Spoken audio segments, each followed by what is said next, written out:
a gente tem a grande honra de ter novamente Alan de Abreu, que é um dos melhores jornalistas investigativos do Brasil. Boa tarde, Alan.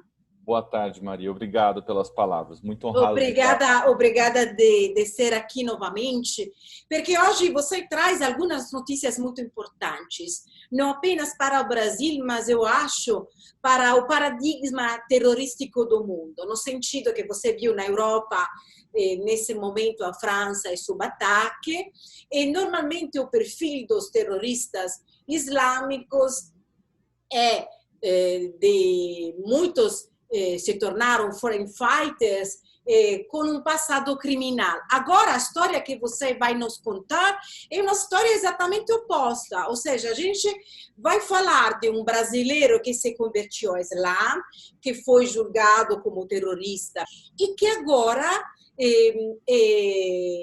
aceitou de fazer parte da maior facção do Brasil, que é o PCC. Estamos falando, Alan, do Fernando Pinheiro Cabral. O nickname islâmico foi Hamad Faiz e agora ele se chama de Siberiano. Então, quem é ele e como a gente encontrou ele na história dos últimos anos e o que aconteceu?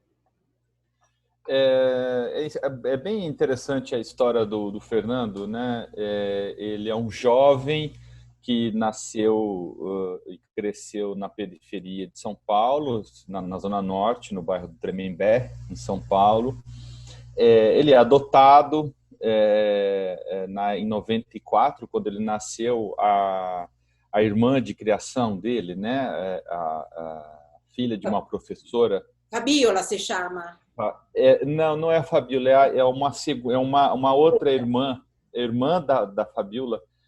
Trabalhava nesse orfanato, quando havia orfanatos, ainda hoje é uma política em desuso, mas enfim, a gente está falando de 94.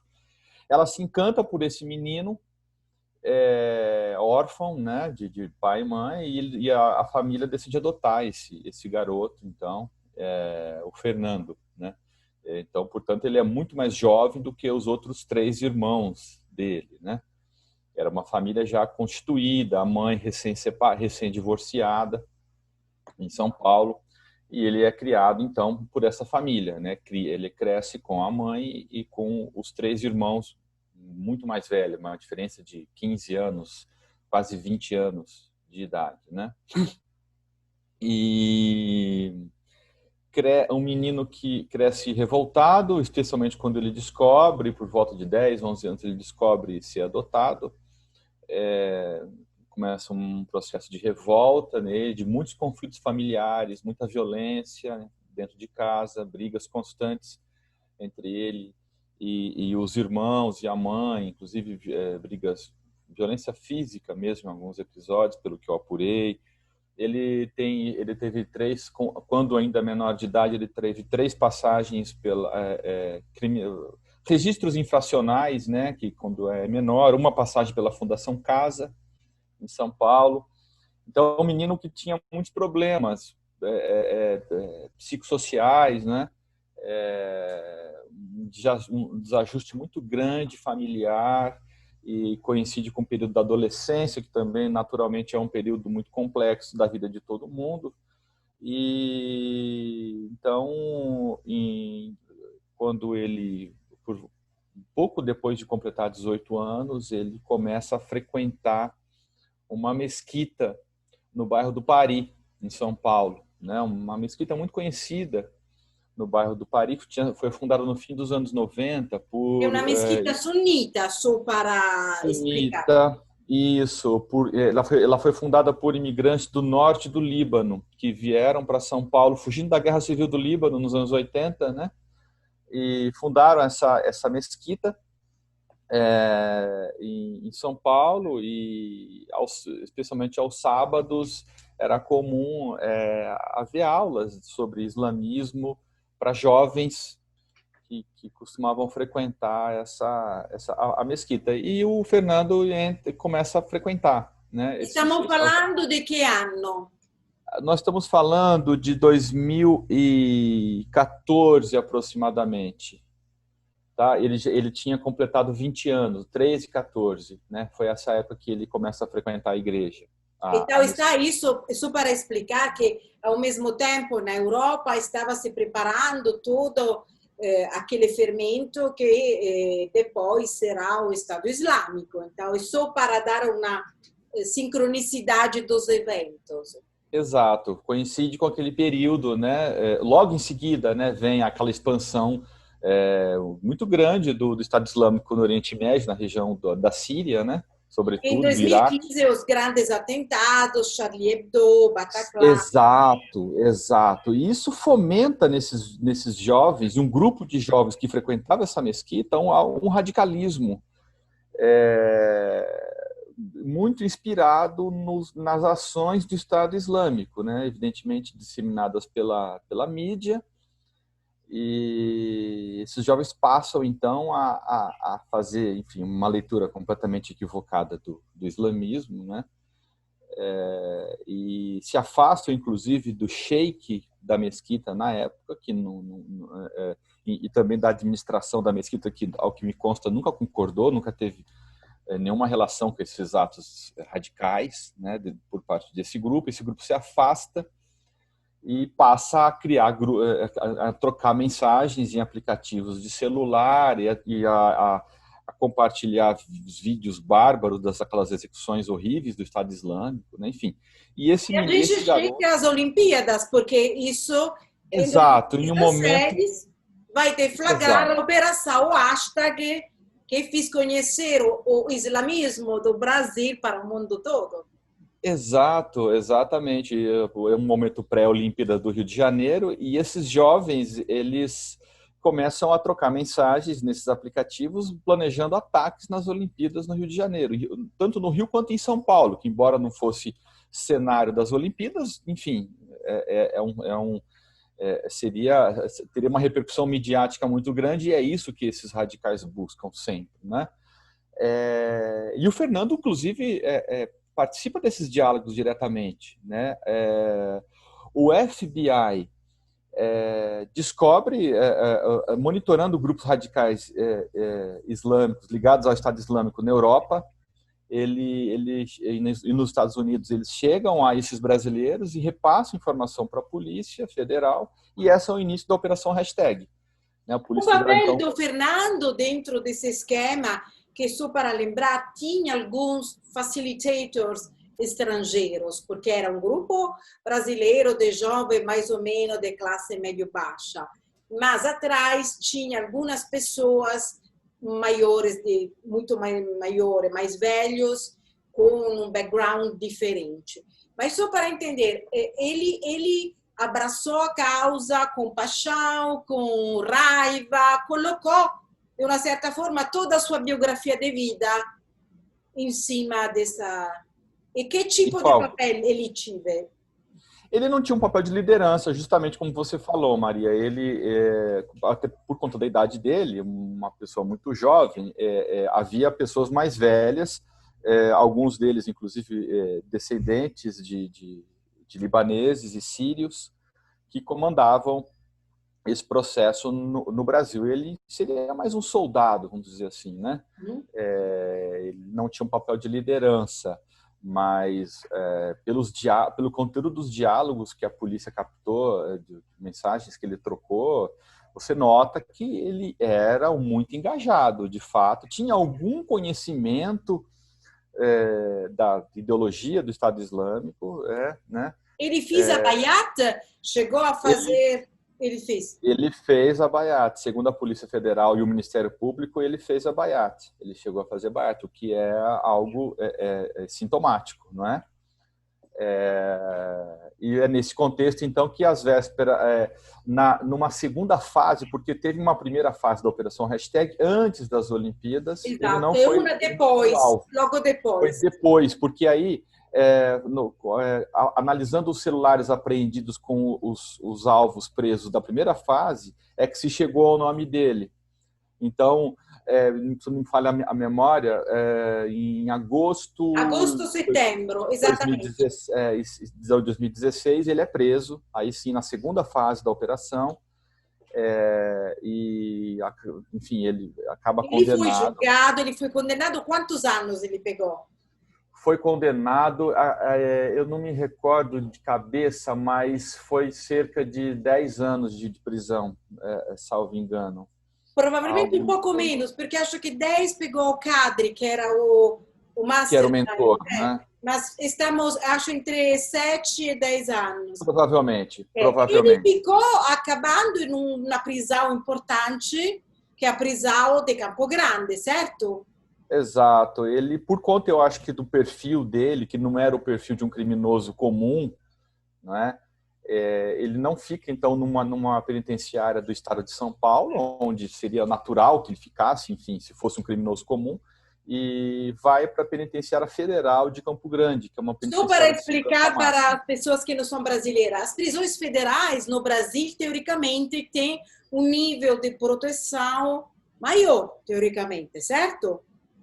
Sim, então, eu acho que não é só teoricamente, Maria, de fato eu acho que há, porque nunca houve uma fuga no sistema federal brasileiro, penitenciário federal, em 15, 14 anos de existência do sistema, nunca houve uma fuga, né? Ou seja, são 5 presídios é, espalhados pelo país, então, enfim, eu acho que demonstra realmente que o sistema é rígido e que tem funcionado de alguma maneira, pelo menos, não, se não do ponto de vista de Mas essa prisão de Campo Grande é de máxima segurança ou segurança é de média? máxima Máxima segurança, é de segurança. segurança máxima. Nela, os presos ficam em celas individuais, é bom que se diga.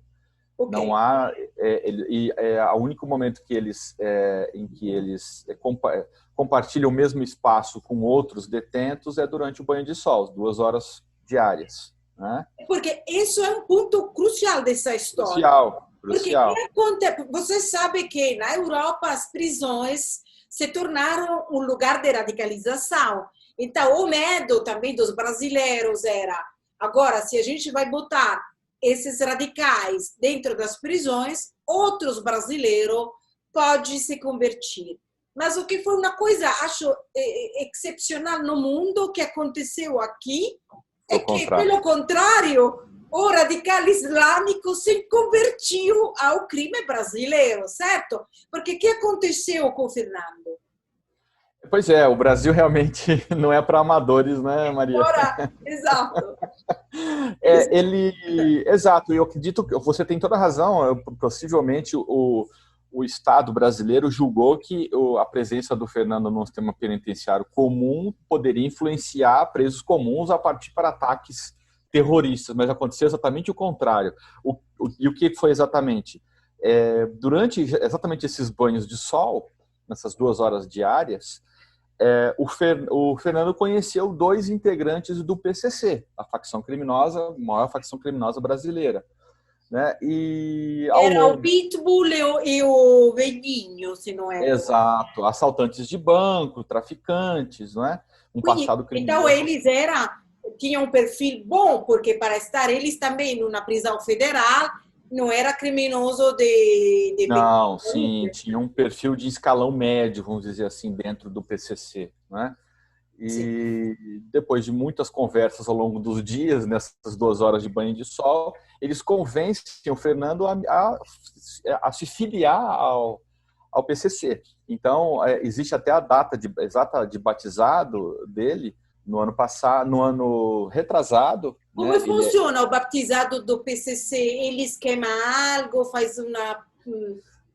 Olha, dadas as circunstâncias dentro de um presídio federal, não acredito que tenha havido nenhum ritual simbólico. O sistema, a inteligência do sistema carcerário não conseguiu desvendar exatamente como foi esse momento. Mas, assim, conhecendo o sistema federal e o pouco acesso que esse pessoal teria a algum tipo né, de objeto para algum ritual mais específico, eu acredito que foi um encontro mesmo e naquele momento ficou definido que o Fernando era, a partir daquela data, ele ia ser um faccionado, ele ia ser um integrante da facção. E como é que funciona isso dentro do PCC? Cada vez que um novo membro entra para o grupo criminoso, ele precisa ter 2 padrinhos. pelo menos 2 padrinhos que se responsabilizam por aquele novo membro. Caso esse novo membro cometa algum crime grave, né, algum delito dentro da facção, esses 2 padrinhos também são responsabilizados. Isso pode incluir até a morte, né? Desvio de dinheiro da facção, por exemplo. Então é assim que o PCC opera, né? Então, e você acha que foram o Pitbull e o Velhinho que foram seus padrinhos? Ou a gente... Foram os dois. Eles batizaram, então, naquele dia, salvo engano, em setembro de 2018. Exatamente. 19 de setembro. 19 de setembro, né? Pois é. E um dos 2 fez a ficha do novo membro, vamos dizer assim, com o nome, tem que ter a matrícula prisional dele, isso é o PCC, o RG. O PCC não usa CPF, né? Como que no Brasil seria o registro de cada um, né? O registro fiscal de cada um. O PCC usa a matrícula prisional, né? Para controlar os seus integrantes. Para certificar que realmente... E evitar os homônimos, né? Evitar os homônimos, pessoas com o mesmo nome. Então, a matrícula prisional dele, o nome dele e os nomes dos 2 padrinhos. Um dos 2 padrinhos, então, faz essa ficha e entrega para o advogado. E o advogado, então, tratou de levar essa ficha para fora do presídio, para entregar para membros do PCC em liberdade.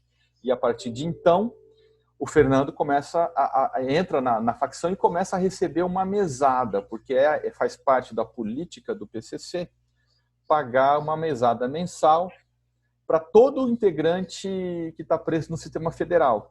Porque esses presos eles têm um status importante dentro da facção, porque se eles estão num presídio de segurança máxima é porque eles são considerados importantes. É assim que o PCC entende, né? Mas o que é interessante é que, na verdade, eles inscreveram o Fernando no PCC, mas ainda ele não cometeu nada para eles. Ou você acha... Ele não cometeu crime algum para eles.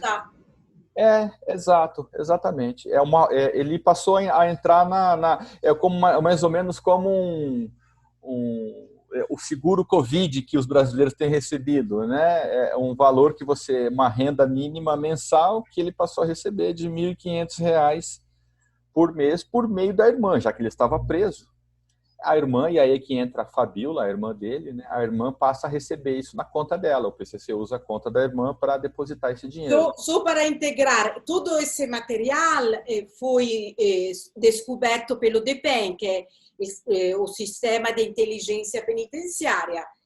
Também para proteger você, porque não é que você foi investigando... Teve uma investigação da Polícia Federal e como jornalista relatou isso. O PCC no Brasil tem 32 mil integrantes, mais ou menos, hoje. Aproximadamente. Agora que a Polícia Federal tem essa informação, como que o processo sobre a participação islâmica do Fernando já acabou? O que vai acontecer? Ele pode ser processado por filiação ao PCC ou, na verdade, ele só vai ser monitorado, controlado? Pois esses pagamentos ao Fernando, eles foram descobertos pela Polícia Federal em meados desse ano por conta de um flagrante que a Polícia Militar, a Polícia Civil de Minas Gerais fez contra um membro do PCC que cuidava dessa contabilidade em Belo Horizonte. Então, e lá constava a planilha com milhares de membros do PCC que recebiam essa mesada, entre eles o Fernando, né? Então, com base nisso, foi deflagrada uma operação da Polícia Federal e da Polícia Civil de Minas Gerais, do estado de Minas Gerais, e o Fernando ele foi indiciado pela Polícia Federal, o Fernando e a irmã dele, por associação criminosa, que é um crime no Brasil há 7 anos, é considerado um crime, associação criminosa, e lavagem de dinheiro, né, por conta do uso de uma conta da irmã dele para receber dinheiro do crime, né? Então, ele provavelmente, a essa altura, já deve ter sido denunciado pelo Ministério Público e responde a uma ação penal em Minas Gerais por esse crime. Mas ele ainda fica nessa prisão? Permanece na prisão federal de Campo Grande. Sim. Agora, a grande questão é, uma vez que ele vai sair, você acha que na cultura do PCC ele pode fazer um passo para trás? Ou é como a máfia italiana, que sair é muito difícil e às vezes você paga o preço da morte? Eu acho que sair é muito difícil. É muito raro detentos que saem do PCC, porque para a pessoa que vive no mundo do crime, na periferia de São Paulo, por exemplo, é interessante você contar com a proteção do PCC. O PCC é uma grife no mundo do crime hoje, né? Então, o criminoso que integra o PCC, ele passa a ser temido. E eu acredito que a pessoa com o perfil do Fernando, que, não sei, acho que sempre buscou alguma legitimidade O reconhecimento social. reconhecimento social, eu acho que dificilmente ele vai abandonar a facção, né? Mas que você saiba, ele abandonou o islamismo ou continua sendo... Ele ainda segue a religião muçulmana, até onde eu sei, ele ainda faz as orações dentro da Então, cela. seria o primeiro ex-terrorista islâmico que se tornou membro de uma facção criminosa. Isso seria o Exato, eu primeiro. acredito, é um caso único, eu acho, talvez até no mundo.